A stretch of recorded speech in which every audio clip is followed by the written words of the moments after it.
Saturday the 26th of June, it's live Rumble 2. It's the best in white collar boxing, and it's coming at you live and exclusive on the KO Cup and Seconds Out. We are live from 6:45. You can't miss this.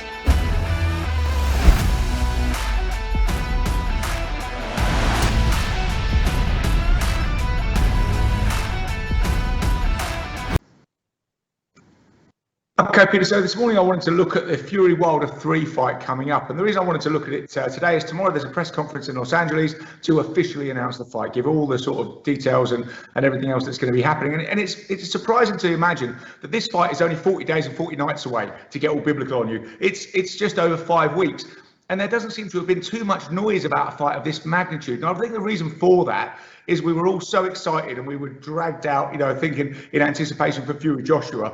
And when that was kind of snatched away from us, we were like, oh, right, okay, you know.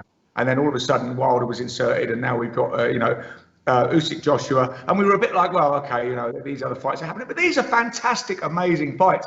And I think we kind of lost sight of that in our disappointment. We need to refocus on that, you know, because these are amazing fights in their own way. You know, the Fury Wilder fight, which I'm going to talk about in detail in a minute, you know, is a fascinating fight. Like I say, we've got Joshua Usyk all but confirmed now for September. That is a fascinating fight. I mean, two 2012 Olympic gold medalists going up against each other. Usyk having won the heavyweight in 2012 and Joshua the super heavyweight in 2012. You know, so these are great fights. There's great supporting casts, really, you know, with Ruiz and other fighters in the heavyweight division at the moment. And we've got those three kings up there, you know, of Wilder, Fury and Joshua. And we haven't even talked about what's going to happen when Joshua and Wilder fight. You know, and we've got to remember, we've got to put this in focus. I think this is a great heavyweight era, the post-Klitschko era that we're in now. And it's very difficult to see, you know, an era when you're in it. We've got to remember, let's look back at the four kings in the 80s with Hearns, Hagler and Duran. That took 10 years to play out, that series of fights. You know, so let's really enjoy where we are and look at, you know, Fury Wilder 3. So we've got this coming up in 5 weeks' time. Like I say, the thing is, if we were in the previous two fights, they obviously fought in 2018. The first fight, they fought to a split draw. And, you know, a lot of people thought Fury won that, but, you know, he was down in the 7th and he was famously down in the 12th when he just beat the count by a sort of nanosecond. And in the rematch, it was kind of one-way traffic. He backed Wilder up and Mark Brady threw the towel in 7. So that was in February 2020. Then we've had the pandemic, we've had this big layoff, and now we're coming back with Fury Wilder 3. So, you know, it's interesting to look at this fight because I would say that out of their meeting, they've shared 19 rounds. And personally, I think Fury's won about 15 of those. So, you know, you would look at this and maybe say, well, look, it's going to be, you know, the third fight is going to be a sort of a rubber stamp, forgive the pun, it's a rubber match, you know, of that. But I'm not too sure about that. We've got to look at the characters and what's been happening with them, you know, as they've come into this fight. So, because if you remember in the aftermath of the fight, Wilder made a lot of excuses. And the suit was too heavy, the gloves were tampered with. You know, Mark Breland was got to and all this sort of stuff. Famously sacked Breland. Then he had a bit of radio silence after this. And then he's recently kind of come back online. He's got Malik Scott now has been elevated to head trainer. Jay Diaz, his former head trainer, is still in the camp, but he's not the head trainer anymore. And some of the stuff that we've been seeing on, you know, working with Malik Scott on the pads looks kind of good to me. You know, I've got to say, because the thing is Wilder, he's very wild. Again, pardon the pun, but, you know, he comes in with these big winging shots. He looks a lot tighter on the pads. He looks like he's stepping round, you know, and throwing those tight inside shots, which is what he will need to do with Fury. You know, Fury smothers you, and he will need to work tight inside and throw tight shots that he's not sort of winding up and showing you so much. So that looks quite good. You know, but then on the other side, you know, he's recently done a few interviews and he's talked about, again, he's got this way of saying things. He's talked about decapitating Fury. He wants to disfigure Fury so his mother won't recognize him. All this stuff. Where he's famously said before, you know, I want a body on my record. In other words, I want to kill someone in the ring. You know, he's said these kind of unsavory things and he's back to doing that now, which is kind of a bit more back to Wilder. But he also, on another Instagram live broadcast he did, reiterated all these things about, you know, Fury's gloves were tampered with. They got to him with some juju juice. Breland was got to. It was all a setup.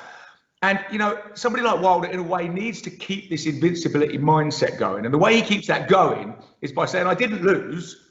I didn't get beaten up, which is what we all saw. You know, often when you listen, the few times that I've listened to Wilder speak since the Fury fight, it's either like the Fury fight never happened or like he's never watched it. You know, there's no like, right, this is what I did wrong and this is what I'll do right in the next fight. It's more of this, you know, and in a way, you know, it's going to be great for him thinking, look, I didn't lose, I was cheated, And so, I'm just going to go in there and do my thing, and this time with a level playing field, I will win.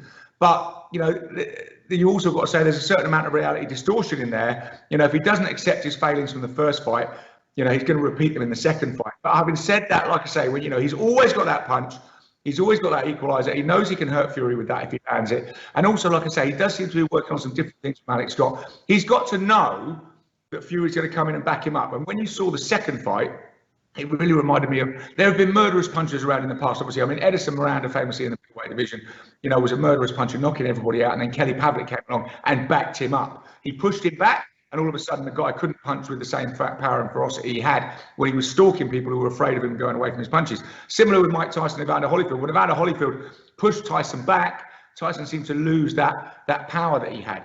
The problem is you've got to walk to the murderous puncher and walk kind of through their punches to back them up.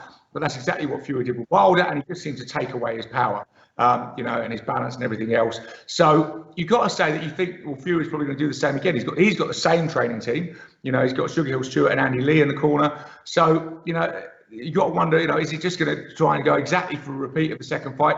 And, Bob Arum is saying, I think he's going to finish it sooner. So, we've got to see what's going to happen. But I think Wilder is going to be very dangerous in this fight. He's got to have thought about this. Malik Scott, although he does seem to be forming a bit of a yes man thing in these interviews I've found, he's just a smart guy. He probably knows what they've got to do. It's whether Wilder can execute it. He's quite strategically smart. But so also for Wilder, this is kind of, forgive my language, shit or bust. If he loses this third fight, his stock is going to go way down.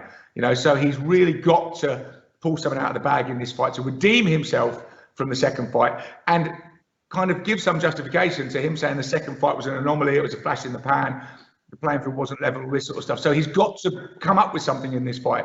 So that makes it really exciting. And I think he is always a dangerous fighter. The other thing to factor in is I've said that Wilder's got the same training team.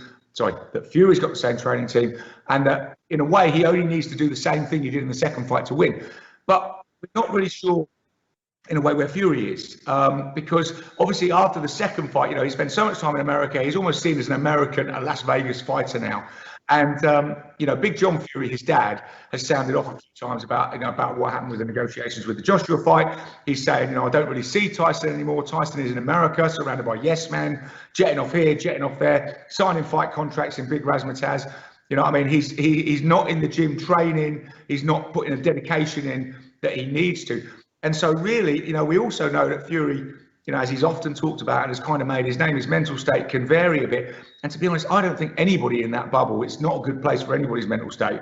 So, we got to say in a way that Fury could beat Fury. If he doesn't take Wilder seriously, if he doesn't see him as a threat, and also if he gets distracted by this incredible world of private jets and superstardom that he's in at the moment, that could become a factor, that could come into play. So, but this is all plays out in, like I say, it's hard to believe, just over 5 weeks' time at the T-Mobile Arena in Los Angeles. ESPN and Fox are televising it. It will be live on pay-per-view over here. So, I think it's an absolutely fascinating fight. And we also got to look back a bit. Fury does very well in rematches. If we look back at the John McDermott fight, he fought twice. The first one was nip and tuck. The second one was a shutout. The first fight with Chisora was very close. The second fight was a shutout. He works you out in rematches. He's got a really good boxing brain. And obviously, we look at the Wilder rematch, and as we just went through, it was a very different scenario in the second one. But Wilder has also done okay in rematches, against Steve Arena and stuff like that. So, not to the same extent that Fury has. But, he's really got to work out a different strategy, a different game plan for this with his different, head trainer, Malik Scott. So I think it's going to be interesting. Obviously, there's no need to say that I'm leaning towards Fury because, it looks very much like, Wilder has got the mountain to climb to me. And like I say, Fury has pretty much got to do what he's already done. And also, the problem with going into these immediate rematches is there's got to be, although we've talked about Wilder trying to psychologically assuage those self-doubts, through saying that the fight was rigged. When you're standing in that corner and it's all very real again, you've had no interim rebuild fights, you've had no knockouts to build your confidence, all of a sudden you're standing facing exactly the same man who absolutely, knocked you around the ring last time. Psychologically, that's very difficult. And especially if Fury comes out, as I imagine he will, and tries to do exactly the same thing. In other words, tries to stick it right on Wilder.